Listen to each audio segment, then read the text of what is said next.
안녕하세요. 이토록 벅차오르는 리뷰어 이벙리의 피리피리입니다. 오늘 리뷰해볼 작품은 뮤지컬 리지입니다.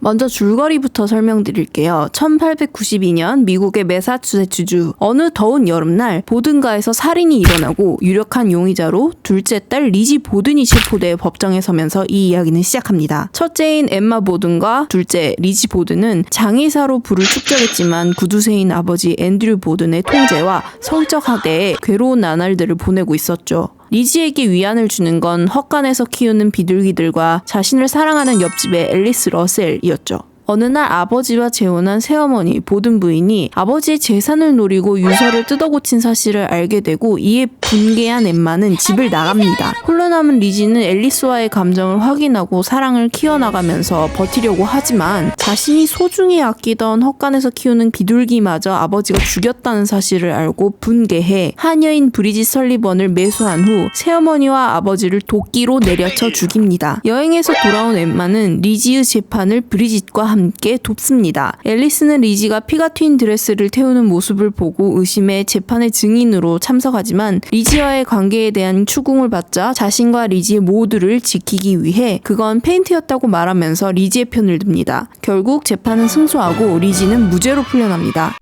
초연 때와는 대사가 조금 바뀌었다고 하는데 한 번씩밖에 한번 저로서는 조금 알기가 어려웠어요. 궁금하신 분들은 검색해보시면 제가 알아볼 수 있는 재연의 변화는 의상이 바뀐 부분이 아닐까 싶어요. 리지가 살인을 저지르고 리지와 리지의 영향을 받은 주변 인물들이 19세기의 드레스를 벗어던지고 현대적인 의상으로 옷을 바꾸는 장면이 있거든요. 2020년 초연 때는 하이레그와 망삭, 굉장히 노출이 많은 옷이었거든요. 그런데 이게 재연에서는 와이드 팬츠와 레깅스와 조금 더 편해 보이는 옷으로 바뀌었어요. 물론 여전히 노출은 많긴 하지만 이게 요즘의 패션 유행 때문에 바뀐 건지 아니면 기존의 의상이 성적 대상화가 좀 많이 심했기 때문에 바뀐 건지는 모르겠지만 예전에 그 굉장히 답답해 보이는 의상보다는 편해 보여서 전 보기 좋더라고요. 이 소개를 듣고 리지를 보고 싶으신 분들께는 조금 안타깝지만 현재는 마지막 공연까지 끝난 상태고요. 하지만 마지막 공연에서 사면을 예고하기로 했으니 기대해봐도 좋을 것 같습니다.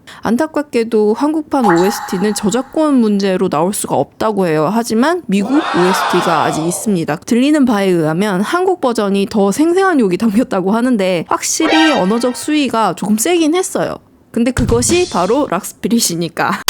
뮤지컬 리지는 1892년에 있었던 실제 살인사건을 모티브로 했죠. 이미 아시는 분들도 있을 거예요. 이게 워낙에 센세이션한 살인사건이기 때문에 영화로도 만들어지고 드라마로 만들어지고 이렇게 뮤지컬까지 있기 때문에 사건의 내용 자체는 뮤지컬 줄거리와 굉장히 흡사합니다. 이 사건이 센세이션할 수밖에 없는 이유가 당시 사건 관계자들이 전원 여성이기도 하고 유력한 용의자였던 리지가 결국에는 무죄로 풀려났기 때문인데요. 그것 때문에 한쪽에서는 리지 보든을 역대급 사이코패스, 천재 범죄자로 보기도 하고 한측에서는 19세기 여성에게 참정권도 없었던 시기에 가부장제를 말 그대로 도끼로 부숴버린 여성이라는 점에서 뭔가 페미니즘적인 모티브로도 사용된다고 하더라고요. 거기에 덧붙여서 이걸 레즈비언적으로 해석하는 경우도 많다고 해요. 리지 뮤지컬도 그 해석을 따른 것 중에 하나고요. 이 레즈비언적 관계에 대해서는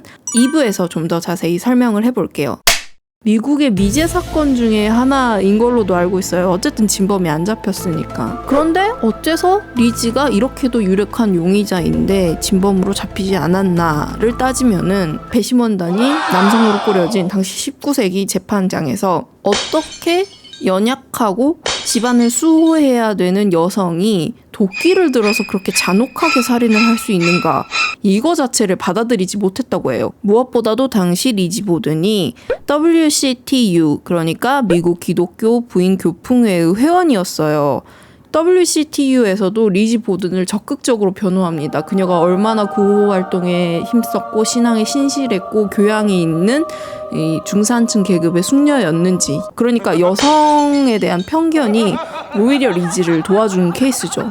같은 강력 범죄여도 여성에게는 더욱더 엄격하게 죄가 내려지는 한국의 상황에서는 리지가 범죄를 저지르고서도 유유히 빠져나가는 상황 자체가 강한 쾌감으로 다가오지 않았나라는 생각을 하네요. 보통 여성은 비극적인 피해자인데 리지는 비극적인 피해자에서 한 발 걸어 나와서 자신의 인생을 도끼를 들고 쟁취하는 장면이 있기 때문에 현대를 살아가는 우리에게 강한 카타르시스를 준다는 것.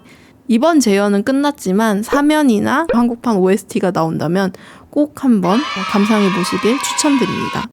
지금까지 재밌게 들어주셨다면 구독, 좋아요, 댓글, 알림 설정 부탁드려요. 팟캐스트 팟빵 네이버 오디오 클립의 풀 버전이 업로드되어 있으니 그쪽도 확인해주세요. 그럼 다음 리뷰로 만나요. 감사합니다.